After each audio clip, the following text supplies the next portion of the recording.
అందరూ సహజ మార్గ ప్రగతిలో పయనిస్తున్న బాటసారులే. మంచి నుండి ఎంత గ్రహిస్తున్నారో చెడు నుండి కూడా అంతే గ్రహిస్తున్నారని, ప్రతివారు నేర్చుకుంటున్నారని తెలుసుకోవాలి.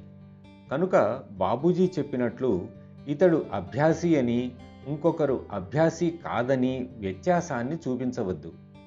అలా చేయడానికి మనమెవరం? ఆ పని చేయవలసింది వారే, మనం కాదు.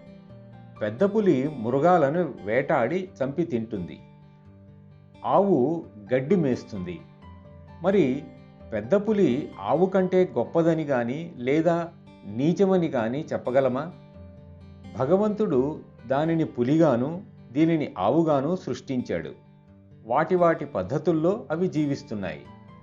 ఆ రెండింటి విలువను గుర్తించి వాటిని మనకు అనుకూలంగా వినియోగించుకోవాలి. పులిని చూసి దానికున్న ధైర్యాన్ని నువ్వు తెచ్చుకో.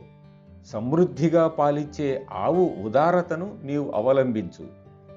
జీవితంలో ఎదురయ్యే ప్రతి విషయంలోనూ ఉన్న మంచిని చూసి నేర్చుకో.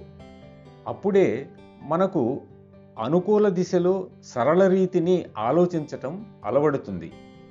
తద్వారా ఇతరులకు మనం నిజంగా సహాయం చేయగలుగుతాం. ఇతరులలో ఉండే మంచితనాన్ని, గొప్పతనాన్ని చూడగలగటమే మన మంచితనం, గొప్పతనం.